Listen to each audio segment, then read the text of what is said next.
Por favor, acompáñame con Biblia abierta a la epístola de Juan, primera de Juan. Así que abre tu Biblia ahí, por favor, y acompáñame en esta lectura. En primera de Juan vamos a mirar juntos la palabra del Señor ahí en el capítulo 1. Así que primera de Juan. En el capítulo 1 vamos a mirar juntos la palabra del Señor para considerar el tema que le he denominado la responsabilidad del creyente en su comunión con Dios, la responsabilidad del creyente en su comunión con Dios. En Primera de Juan vamos a mirar desde el verso 6 en adelante. Primera de Juan capítulo 1, versículo 6. Es interesante lo que Juan nos va a plantear en su relato, en su escrito, en esta porción, que es muy interesante y práctico para nosotros en nuestro diario vivir, en nuestro andar. Tiene que ver con esa responsabilidad que todos nosotros tenemos como hijos de Dios. Interesantemente, dice Juan, voy a partir desde el verso 5, y este es el mensaje que hemos oído de él y os anunciamos: Dios es luz y no hay ninguna tinieblas en él. Si decimos que tenemos comunión con él y andamos en tiniebla, mentimos y no practicamos la verdad. Pero si andamos en luz, como él está en luz, tenemos comunión unos con otros, y la sangre de Jesucristo, su Hijo, nos limpia de todo pecado. Si decimos que no tenemos pecado, nos engañamos a nosotros mismos y la verdad no está en nosotros. Si confesamos nuestros pecados, Él es fiel y justo para perdonar nuestros pecados y limpiarnos de toda maldad. Si decimos que no hemos pecado, le hacemos a Él mentiroso y su palabra no está en nosotros. Recordemos que el énfasis de Juan en el capítulo 1 tiene que ver con comunión. Juan nos está enseñando sobre esta verdad. La palabra comunión significa tener algo en común, y los creyentes tenemos algo en común. Tenemos a nuestro Salvador en común. Tenemos esa comunión porque primero tenemos comunión con Dios. Muchos disfrutan de una religión, pero no disfrutan de una relación personal con su Creador, que esto es la comunión. Creo que la mayoría de nosotros solo sabemos cosas acerca de Dios y no tenemos, aún dentro del círculo cristiano, no tenemos comunión con Dios. Una verdadera comunión con Dios llevará a amar lo que Dios ama y a rechazar lo que Dios rechaza. A veces creemos que tenemos comunión con Dios porque ya hemos terminado nuestro devocional en la mañana y se acabó. Comunión con Dios significa tener esa intimidad, conocerle día a día. Una verdadera comunión con Dios nos llevará a amar lo que Dios ama, a rechazar lo que Dios rechaza, llevándonos por un camino de devoción, de reverencia y temor, lo cual producirá en nosotros un estilo de vida diferente. Me encantan las palabras del profeta Daniel, ahí en el capítulo 11, verso 32. Daniel afirma lo siguiente, cerrando ya su libro: más el pueblo que conoce a su Dios. Y el término conocer significa, es un lenguaje de intimidad, no tener información acerca de su Dios, sino que una relación personal. Y Daniel afirma, más el pueblo que conoce a su Dios se esforzará y actuará. Es decir, debe producir ese conocimiento, esa intimidad, esa comunión con Dios debe reflejarse en un estilo de vida de una persona. Nosotros solo podemos conocer a una persona en la medida que esa persona se da a conocer. He dicho varias veces, especialmente cuando doy temas sobre las relaciones en el hogar y relaciones interpersonales, he dicho que no podemos conocer bien, no podemos amar bien a quien conocemos mal, no podemos amar bien a quien conocemos mal. Pero la única forma de conocer a alguien es cuando esa persona decide, toma la iniciativa de darse a conocer. Y le vamos conociendo en la medida que nos relacionamos con esa persona. Podemos observar sus gustos, sus decisiones, aún también sus reacciones. Y en esos tiempos comenzamos a conocer a esa persona. Los amigos que nosotros tenemos, el círculo de amistad que nosotros tenemos, es en cierta forma personas que logramos conocerles, sabemos sus gustos, sabemos cómo actúan, cómo piensan. Lo interesante de la vida cristiana es que Dios ha tomado esa iniciativa y quiere darse a conocer a su pueblo. Quiere que nosotros disfrutemos de su presencia. Me humilla el pensar que Dios me invita a conocerle a pesar de cómo yo soy. Normalmente en nuestras relaciones interpersonales, el camino del crecimiento de una comunión con alguien va en la medida en que ambas personas se dan a conocer y por lo general, personas que nos traen que problemas o son complicadas, de cierta forma mantenemos una distancia y a pesar de que Dios nos conoce exactamente cuál es nuestra condición, ha decidido tener comunión con nosotros. Y este pensamiento me humilla al pensar que a pesar de cómo yo soy, Él me invita a que me deleite, que disfrute de esa comunión con Él. De hecho, el libro de los Salmos, allá en el capítulo 34, en el versículo 8, Dios dice así: gustad y ved, qué bueno es Jehová. Vengan, prueben, disfruten de esa comunión. Pero a pesar de que Dios tiene sus brazos abiertos en forma figurada, su puerta abierta, su corazón abierto, lamentablemente son pocos los creyentes que en intimidad realmente conocen al Señor. Solo sabemos cosas acerca de Dios y tenemos parciales ejercicios o actividades espirituales que más o menos nos acercan a Dios. Pero no tenemos ese conocimiento profundo, esa sed de Dios. El devocional que tenemos en nuestro boletín o el libro que estamos leyendo en el boletín nos ayuda mucho en este caminar sobre esa intimidad con Dios. Una verdadera comunión con Dios debe producir, escúcheme bien, cambios en un estilo de vida diferente. ¿Por qué? Porque es imposible caminar con Dios sin ser afectado en esa comunión por Dios positivamente en nuestras vidas. Como decía, en la medida que conocemos a Dios, vamos a amar lo que Él ama y vamos a rechazar lo que Él rechaza. Juan nos propone con su estilo de restauración, porque ese es el lenguaje de Él, lo verás, lo vamos a estudiar la próxima semana cuando Él dice: hijito, si alguno hubiese pecado.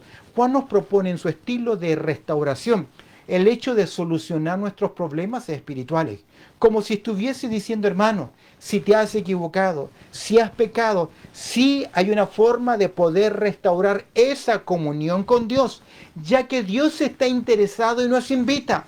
¿Recuerdas la declaración de Dios a través de los labios del profeta Isaías, allá en el capítulo 1, verso 18, donde el profeta, Dios hablando a través del profeta, a la nación rebelde de Israel le dice lo siguiente: venid luego, dice Jehová, y estemos a cuenta.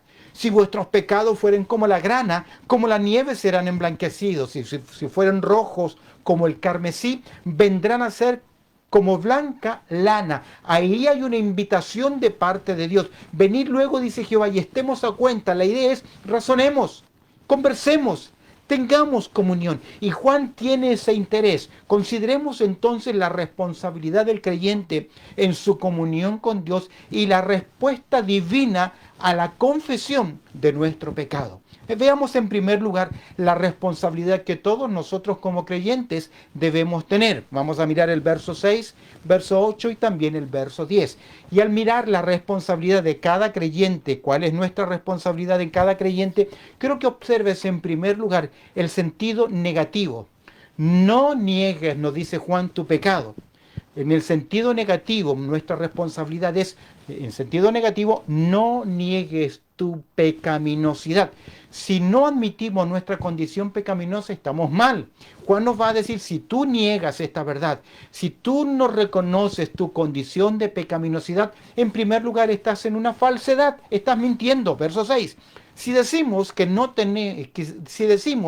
tenemos comunión con Él, enfatiza, solamente la tienen aquellos que son hijos de Dios. Se trata de una afirmación que para un creyente genuino es una realidad. Tener comunión con Dios. Ya se solucionó esa enemistad que había entre la criatura y el Creador a través de la obra de Cristo Jesús en ese acto judicial, el castigo de mi pecado sobre la persona de Cristo Jesús. Reconociendo a Jesús como mi Señor y mi Salvador, produce ese cambio delante de Dios. Soy acepto en el amado, soy justificado, pero aún así, a pesar de que tengo el perdón judicial, ya tengo esa conexión con Dios, mi conexión puede ser afectada. Es por eso que Juan parte diciendo: ten cuidado con la falsedad o con la mentira. Si decimos que tenemos comunión con Él, Y es interesante, esta es la relación de intimidad. Esta relación de intimidad solo es posible con aquellos que han sido transformados mediante el poder del Evangelio. Son hechos nuevas criaturas, revividos en su interior, capacitados para oír y obedecer la palabra de Dios. Es por eso que Jesús dijo, y conoceréis la verdad, Juan 8:32, y la verdad os hará libres. Vemos que Juan nos dice acá, para que no mintamos o la falsedad, si decimos que tenemos comunión con Dios, estoy en verso 6, y andamos en tinieblas, recuerda que para Juan andar en tinieblas es maldad, es pecado, es obras ocultas, es el reino de Satanás, y andar significa, si tú andar hoy, que dices, soy un creyente, soy un hijo de Dios, y sigues andando en tiniebla, algo está mal. El que tiene a Cristo sigue a Cristo y no puede andar en tinieblas. Debe reprenderlas, debe rechazarlas. Jesús dijo así en Juan capítulo 8, verso 12. El que me sigue no andará en tinieblas. ¿Por qué? Porque su estilo de vida, ahora que está en Cristo, debe ser diferente. Es por eso es que Juan dice, si decimos que tenemos comunión con Él y andamos contrariamente en tinieblas, la afirmación de Juan es clara, mentimos. Mentir es aparentar algo que no se es. Son palabras fuertes y confrontativas. Más adelante Juan va a decir el que dice que permanece en él. Lo vas a ver en el verso 6 del capítulo 2. El que dice que permanece en él debe andar como él anduvo. No tenemos en esto excusas. ¿Somos o no somos hijos de Dios? ¿Somos hijos de luz o no somos hijos de luz? Mentimos, y agrega Juan. Es por eso que estamos hablando de qué es lo que es nuestra participación. No niegues tu pecaminosidad, porque si tú niegas tu pecaminosidad, estás en primer lugar en falsedad. Si alguno dice que tiene comunión con Él y andamos en tiniebla, mentimos y no practicamos la verdad. No es suficiente afirmar la verdad, hay que practicarla. Jesús dijo en Juan capítulo 3, verso 21, mas el que practica la verdad viene a la luz. Juan capítulo 3, verso 21, interesante. El que practica la verdad, el que está en la luz, el que está en el Evangelio, el que está en Cristo, viene a la luz para que sea manifiesta que sus obras son hechas en Dios y que está delante de Dios.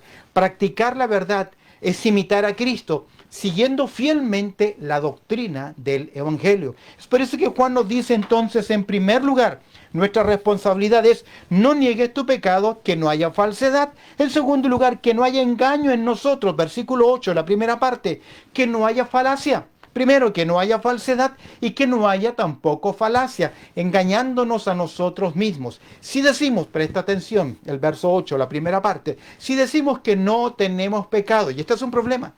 Un creyente que cree que ha llegado a un nivel espiritual, ha llegado a un punto en su vida espiritual que ya no peca, aquí hay un problema. Si decimos que no tenemos pecado, ningún hombre está exento, escúcheme bien, de pecado. Salmo capítulo 58, verso 3 dice así, se apartaron los impíos desde la matriz. Se descarriaron hablando mentiras desde que nacieron. Nacemos con esa condición, naturaleza pecaminosa. En Eclesiastés, en el capítulo 7, verso 20, dice lo siguiente, Eclesiastés 7:20, ciertamente no hay hombre justo en la tierra que haga el bien y nunca peque. Es decir, nadie puede decir, no, yo ya estoy a otro nivel en mi vida espiritual. ¿Qué dice Isaías 53, verso 6? Todos nosotros nos descarriamos como ovejas. En forma figurada nos hemos apartado del camino de la comunión de la verdad de Dios. Y Romanos capítulo 3, verso 12 dice, todos se desviaron, a unas se hicieron inútiles. No hay quien haga lo bueno, no hay ni siquiera uno. Esto es interesante. Solo una persona en esta tierra vivió sin pecado. Según a los Corintios 5:21, al que no conoció pecado. Hebreos capítulo 4, verso 15, fue sujeto a tentación, estuvo en nuestra carne, en la humanidad, pero sin pecado, dice Hebreos capítulo 4, verso 15, hablando de la persona de Cristo Jesús. Las Escrituras, Juan se refiere a este principio. Ninguno de nosotros podemos negar esta verdad, por cuanto todos pecamos. Ahora, Juan está diciendo en verso 8, si decimos que no tenemos pecado, algunos creían en el contexto, esta religión gnóstica creía que algunos estaban en un plano superior de conocimiento y apartado de la maldad del pecado. Juan dice, si decimos que no tenemos pecado, nos engañamos ¿a quién? A nosotros mismos. Tal afirmación es una falacia, un engaño creer que no pecamos. Ahora, la psicología ha ayudado al hombre a no reconocer su pecado y culpar a otros por sus acciones. El corazón del hombre puede engañarle con un falso razonamiento. Recuerda que engañoso es el corazón y perverso más que todas las otras cosas. ¿Quién lo conocerá? Jeremías 17, verso 9. Quiero hacer mención a lo que comenta MacArthur en este versículo. Él dice así, abro comillas, en lugar de asumir la responsabilidad por su conducta, la persona exige ser aceptada como son. Reclasifican asuntos graves y de corazón como enfermedades y adicciones e intentan curarlos con medicamentos prescritos y psicoterapias. Pero en esencia, cierro comillas, pero en esencia no están reconociendo su condición, no reconociendo lo que es pecado delante de Dios. Los gnósticos hablaban de que el espíritu era libre de pecado, por tanto no importaba lo que hicieran en el cuerpo, ya que la parte espiritual es pura y ese pensamiento estaba llegando. Hoy en día llega ese pensamiento cuando nosotros creemos que ya estamos en un nivel más alto o superior espiritualmente. ¿Cuál es la responsabilidad del creyente? En el sentido negativo es no niegues tu pecado. Hay falsedad, también hay falacia. En tercer lugar, el mismo versículo 8, y la verdad no está en nosotros, mostrando que la verdad no está en nosotros. Hay un fraude. No simplemente hay falsedad, no simplemente hay falsedad, sino que también hay falacia, hay fraude. Y la verdad no está en nosotros. Decimos que estamos en la verdad. Decimos que estamos en Cristo. Decimos que somos creyentes, pero andamos en tiniebla, en pecado. Algo está mal, no tenemos esa comunión verdadera y real, porque esa comunión verdadera y real de esa persona, de nosotros con Dios, debe afectarnos en nuestro estilo de vida. Y la verdad no está en nosotros. Verdad aquí tiene que ver con la realidad de nuestra condición de pecado. No estás aceptando tu naturaleza pecaminosa, no estás aceptando que tienes esa lucha, no estás aceptando lo que los teólogos llaman la depravación total, que es la condición del ser humano de pecado. Recuerda que nuestro corazón es engañoso. El profeta Isaías describe la condición pecaminosa del hombre de la siguiente forma. Tú lo conocerás. En el capítulo 1, verso 6, el profeta Isaías dice lo siguiente: desde la planta del pie hasta la cabeza, no hay en él cosa sana. En un lenguaje figurado, representando la enfermedad de un hombre, posiblemente un cuadro ya sea de lepra o alguna otra enfermedad, Dios grafica, ilustra la condición del hombre, que desde sus pies hasta su cabeza no hay en él cosa sana. Por el contrario, Isaías 1:6 dice, sino herida, hinchazón y podrida llaga. No están curadas, ni vendadas, ni suavizadas con aceite, es decir, no tiene ningún tratamiento, está enfermo. El que hace tal afirmación no está controlado. El que dice, yo ya no estoy pecando, no soy tan malo, yo estoy... el que hace tal afirmación no está en la verdad. Debemos entender esta realidad del ser humano. Su pecado y su incapacidad es la razón de la acción de la gracia de Dios. Nuestra condición, nuestra bajeza, nuestra pecaminosidad, nuestra incapacidad de hacer el bien fue la razón del acto de la gracia de Dios. ¿Recuerdas Romanos 5:8? Mas Dios muestra su amor para con nosotros, en que siendo aún pecadores, Cristo murió por nosotros. Y esta es la esencia del Evangelio. Esta es la esencia de la gracia de Dios. Pero cuidado, si decimos que no tenemos pecado, dice el verso 8, nos engañamos a nosotros mismos y no estamos en la verdad. La verdad es que debemos reconocer nuestra miseria y dar diariamente gracias a Dios, porque nos hizo aceptos en el amado y nos ha dado el regalo de la salvación y la vida eterna. Erradique de usted todo pensamiento de capacidad humana o de obras, porque el hombre estaba muerto en sus delitos y pecados. Dios nos dio vida mediante el Evangelio de la gracia de Dios y la obra eficaz del Espíritu Santo al convencernos de pecado, de justicia y de juicio. Así que Juan nos dice cuál es nuestra responsabilidad. En el sentido negativo, tienes que reconocer, no niegues tu pecado, la falsedad, la falacia, el fraude. Verso 10, observa lo que dice: haciendo a Dios mentiroso, el fingimiento. Observa, ¿por qué digo fingimiento? Si decimos que no hemos pecado, la negación de actos concretos de pecado, esta es una declaración de una persona que se considera santa por sí misma. Si decimos que no hemos pecado, hoy hay muchos grupos que hablan de niveles de espiritualidad y llegar al punto más elevado de no pecar. Creer esto es negar lo que Dios dice en su palabra con respecto al hombre. ¿Quién es el hombre para decirle a Dios que está equivocado? Romanos capítulo 7, verso 17, para argumentar, Pablo dice, de manera que ya no soy yo quien hace aquello, sino el pecado que mora en mí. Es Pablo en su lucha espiritual. Recuerda su enseñanza en Gálatas capítulo 5, verso 17, porque el deseo de la carne, ¿qué? Es contra el espíritu y el del espíritu contra la carne. Y estos se oponen entre sí para que no hagáis lo que quisierais. Observa el texto, lo que dice en verso 10, haciendo a Dios mentiroso, mira el fingimiento. Si decimos que no hemos pecado, dice Juan, le hacemos a Él mentiroso. Esta negación es decirle a Dios directamente mentiroso, ya que su palabra afirma que todos hemos pecado igualmente, o que todos hemos pecado en alguna medida. Proverbios 29 dice, ¿quién podrá decir yo he limpiado mi corazón? Limpio estoy de mi pecado. ¿Puede alguien decir eso? Proverbios capítulo 20, verso 9. Salmo 51, el verso 2 dice, lávame más y más de mi maldad y limpia de mi pecado. Verso 6 del Salmo 51. Y aquí que tú amas la verdad en lo íntimo y en lo secreto me has hecho comprender sabiduría, entender cuál era mi condición. Romanos capítulo capítulo 3, verso 10. De forma de sentencia, Dios dice, como está escrito, no hay justo ni aún uno. Si decimos que no hemos pecado, le hacemos a Él mentiroso, y agrega, y su palabra no está en nosotros. No sé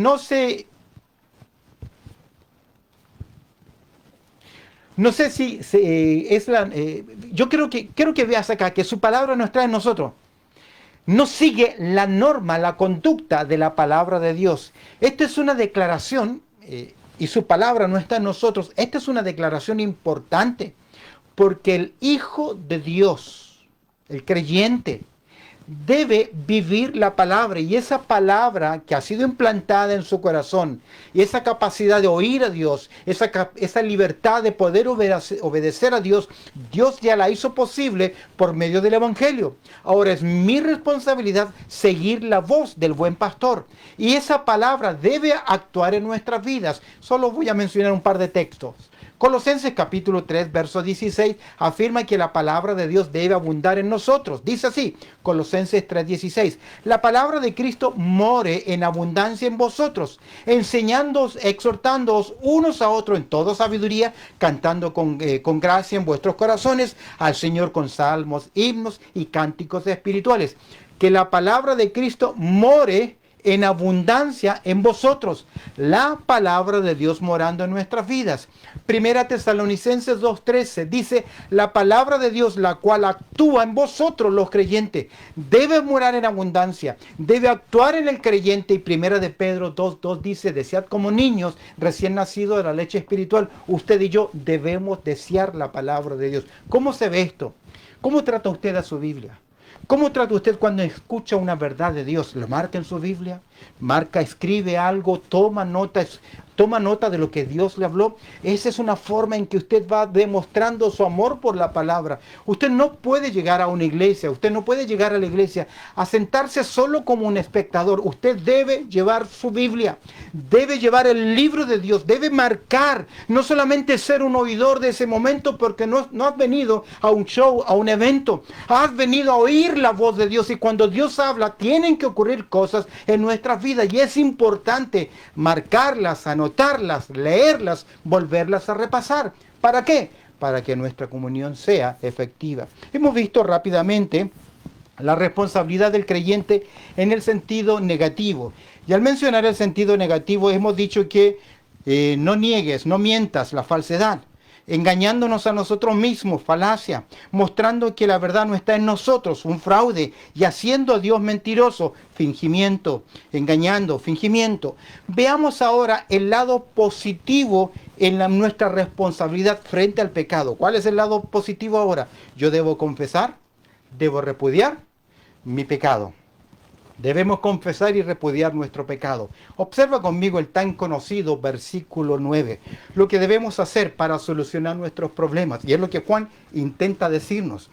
No niegues tu pecaminosidad, no niegues tu corazón, no niegues que luchamos en esto. Pero Juan con corazón de restauración nos dice, mira, aquí está la solución, aquí está el sentido positivo, aquí está nuestra responsabilidad. Y antes de analizar el verso 9, lo primero que tengo que decir que incluye esta confesión, dice el verso 9, si confesamos nuestros pecados, Él es fiel y justo para perdonar nuestros pecados y limpiarnos de toda maldad. Creo que en primer lugar debe haber en nosotros arrepentimiento. Debemos arrepentirnos. En el lado positivo, ¿qué es lo que yo debo hacer? En primer lugar, arrepentirme, que es un cambio en el estilo de vida. Es un cambio de total de actitud con respecto al pecado. El arrepentimiento no es solamente, uy, pequé, perdón, Señor, porque puede ocurrir que solamente es emocional y es remordimiento. Y pasa en la esfera de las emociones. El arrepentimiento pasa por la esfera de lo volitivo, la voluntad, la decisión. Es por eso que Proverbios en el capítulo 28, verso 13, texto interesante que usted debe conocer y memorizar. Proverbios 28, 13, el que encubre sus pecados no prosperará. ¿Lo tiene? El que encubre sus pecados no prosperará. Ahí está. Analice por un momento su vida, su conciencia. Hay cosas pecaminosas que usted está ocultando, que los demás no saben, aún tal vez ni siquiera su cónyuge.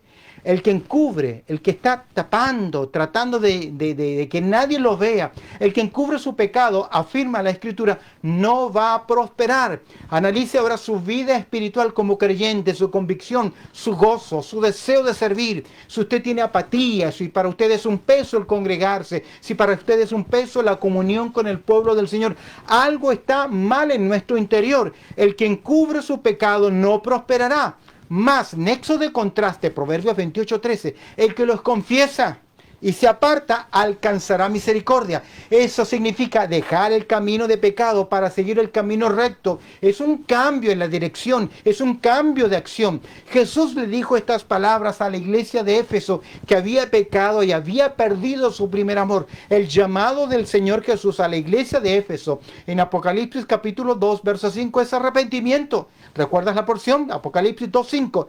Recuerda, por tanto, de dónde has caído. Arrepiéntete y haz las primeras obras. Lo primero que debe haber en nosotros es la decisión del reconocimiento, del cambio, arrepentimiento. La salvación nos da la licencia, la salvación no nos da, perdón, la salvación no nos da la licencia para pecar, sino la libertad de la esclavitud del pecado. Ahora tenemos el recurso, la fuerza, la capacidad para tomar la decisión de no seguir el camino del pecado y obedecer a Dios. En Romanos capítulo 6, los primeros 2 versículos dicen así, ¿qué pues diremos? ¿Perseveraremos en el pecado para que la gracia abunde? ¿Qué dice Pablo? En ninguna manera, porque los que hemos muerto al pecado, ¿cómo viviremos aún en él? Hoy tenemos el recurso, y si yo he pecado, si usted ha pecado, sencillo, tenemos por la gracia de Dios el medio, y en primer lugar tiene que haber arrepentimiento, es decir, la actitud del cambio. La disposición del cambio no pasa por las emociones, pasa por la voluntad. En segundo lugar, debe haber confesión. Juan dice en verso 9, si confesamos nuestros pecados, la palabra confesión significa decir lo mismo. Esto es estar de acuerdo con Dios, que lo que yo he hecho está mal. Normalmente nosotros racionalizamos las cosas y al racionalizar las cosas no justificamos, no. La confesión significa estoy de acuerdo contigo, Dios, que mi acción merece el castigo, es pecado, estoy de acuerdo contigo. No hemos confesado si hablamos en términos generales. La confesión tiene que ser clara, tiene que ser específica. Si no buscamos el camino de la confesión, escogemos la oscuridad en vez de la luz. MacDonald, el comentarista, dice lo siguiente: hemos de arrastrarlos al campo abierto delante de Dios, llamarlos por su nombre, ponernos de parte de Dios contra ellos y abandonarlos. Nota la analogía. Es tomar, eso es lo que yo he hecho, Señor. Lo pongo ante tu presencia y me pongo del lado tuyo diciendo: está mal, he pecado, he fallado. Tiene que haber arrepentimiento, tiene que haber confesión, tiene que haber renuncia. Hay que tomar la decisión firme de no volver a cometer el pecado confesado. Con la ayuda de Dios, con el poder del Espíritu Santo, con el ministerio de la oración, las verdades de la palabra de Dios, uno confiesa en verdad el pecado si tiene la intención en el futuro de no volverlo a cometer. ¿Lo tiene? A veces lo usamos como un medio de escapismo. La confesión es seria, porque significa estar de acuerdo con Dios, es reconocer exactamente lo que usted ha hecho. A veces hay pecados de comisión y hay pecados de omisión. A veces el pecado es porque no hemos hecho lo que es correcto y a veces porque hemos hecho lo que es incorrecto. Y debe haber un reconocimiento y esa confesión, ese arrepentimiento, esa confesión y esa renuncia a continuar en ese hábito pecaminoso, usted debe tomarla delante del Señor y tiene la fuerza. Si usted obró mal frente a una persona, si usted habló mal de alguna persona, si usted cometió una falta frente a otro creyente, la confesión le obliga a ir delante de esa persona y decirle: me equivoqué, perdón, mentí, ignoré, lo hice y reconozco mi falta.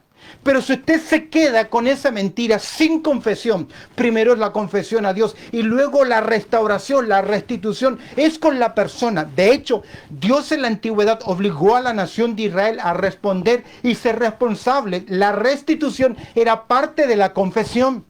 Si usted ha defraudado, si usted ha hecho mal, si usted ha hablado mal de una persona, si usted ha reaccionado mal, si usted ha mentido, se lo pido en el nombre de Cristo Jesús. Arrepiéntase, confiese su pecado, restaure su situación, reconozca que ha fallado. No siga avanzando en su vida como si nada hubiese pasado, porque de lo contrario usted no crecerá en Cristo Jesús y su vida siempre será una vida tibia y mediocre en el cristianismo sin frutos, que es lo que estamos orando, que queremos tener.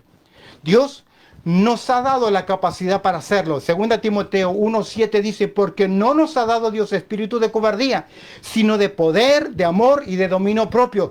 Dios nos da el poder para obtener la victoria sobre la tentación. Sin embargo, no hay posibilidad de victoria si no la queremos obtener. Usted decida. Hemos visto entonces rápidamente la responsabilidad del creyente en el sentido negativo. No debo mentir, no debe haber falacia, no debe haber fraude, no debe haber fingimiento, negar nuestra responsabilidad a nuestro pecado. En el lado positivo debe haber confesión, debe haber repudio hacia el pecado, debe haber renuncia hacia el pecado, debe haber arrepentimiento, debe haber restauración o restitución. Ahora, ¿cuál es la responsabilidad de Dios en esto? Y terminemos con el verso 9. ¿Cuál es la responsabilidad de Dios? La responsabilidad de Dios se ve en dos aspectos. En primer lugar, en su persona y en segundo lugar, en su proceder. ¿Cuál es la respuesta de Dios? Basado en su persona, en un atributo. Dios es fiel. ¿Es fiel a qué? Él es fiel a su palabra y a sus hijos. Lo que Dios dice es seguro y se cumple. Por lo tanto, si confesamos nuestros pecados, tenemos la seguridad de que Dios nos va a perdonar. Dios perdona nuestros pecados, la deuda que nosotros tenemos, la remite, nos restaura. Es interesante, ¿por qué? Porque Dios es fiel, cumple sus promesas y en segundo lugar, porque Dios es justo. El perdón que Dios nos ofrece no se opone a su justicia. Dios no puede perdonar, Dios nos puede perdonar y seguir siendo justo porque nos ha perdonado mediante el sacrificio perfecto de Jesucristo, hecho una vez y para siempre. Dios ha separado nuestros pecados, así del oriente como del occidente. Por esa obra judicial de Cristo en la cruz, Dios es fiel y Dios es justo, dos atributos importantes que podemos experimentar y conocer en la medida de nuestro conocimiento. ¿Ves entonces el perdón de Dios, la acción de Dios la respuesta de Dios está basada en primer lugar en su persona y en segundo lugar en su proceder? Dios nos perdona, para perdonar nuestros pecados. Dios nos perdona. ¿Por qué nos perdona? Porque Él es justo, porque Él es fiel, porque Él es fiel a su palabra y su justicia ya fue aplicada. Dios nos perdona para perdonar nuestros pecados. La idea de perdonar es mandar a otro lado. Al confesar nuestros pecados, Dios los separa de nosotros. Cuán lejos está el oriente del occidente, hizo alejar de nosotros nuestras rebeliones. Salmo 103, verso 12. Aún más, el escritor a los hebreos dice lo siguiente, y añade, y nunca más me acordaré de sus pecados y transgresiones. Ahora, si bien es cierto, ya tenemos el perdón judicial, eso es obrado con Cristo en la cruz, aquí el escritor está pensando en el perdón paternal, que es cuando nosotros andamos en pecado, ya siendo hijos de Dios, y estamos en desobediencia y no reconocemos nuestro pecado, seguimos siendo hijos de Dios, pero se rompe, se daña esa comunión, esa relación hijo y padre, esa relación paternal. Aquí Juan enfatiza el perdón paternal. Y el perdón paternal se restituye por medio de la confesión, del reconocimiento. El perdón judicial ya lo obtuvimos en Cristo Jesús. Es por eso que Dios es fiel y justo para perdonarnos. Y en segundo lugar, la acción basada en el proceder nos limpia de toda pecado, de toda maldad. Dice el texto, si confesamos nuestros pecados, Él es fiel y justo para perdonar nuestros pecados y limpiarnos de toda maldad. Dios nos limpia con la sangre preciosa de Cristo Jesús. Esa es su obra. Y en la confesión Dios produce ese cambio en nosotros, nos limpia. La idea es nos restaura, nos restituye a la comunión con Él. Es por eso que el profeta Isaías dice, venid luego, dice Jehová, y estemos a cuenta. Esta es la maravillosa gracia del Señor, que a pesar de que hemos pecado, porque Dios conoce que somos humanos, Dios conoce que somos tentables, Dios lo sabe. Es por eso que Jesús le dijo a sus discípulos, velad y orad para que no entréis en tentación. Dios tiene el interés que nos acerquemos a Él para conocerle en una relación íntima, crecer en esa comunión. Y esa comunión vertical afectará mi comunión horizontal. Queridos, no aparentemos lo que no somos. Hemos reconocido que somos pecadores, que pecamos, y si hemos pecado debemos arrepentirnos, debemos confesarlo y debemos practicar la restitución. Si usted hizo algo que fue incorrecto, vaya, se lo pido en el nombre del Señor, solucione sus problemas para que usted crezca espiritualmente. Si no, siempre tendrá una religión de conocer cosas acerca de Dios. Él ha hecho todo lo posible para que nosotros podamos llegar ante su presencia. Es nuestra responsabilidad mantener viva y creciendo en esa comunión con Dios.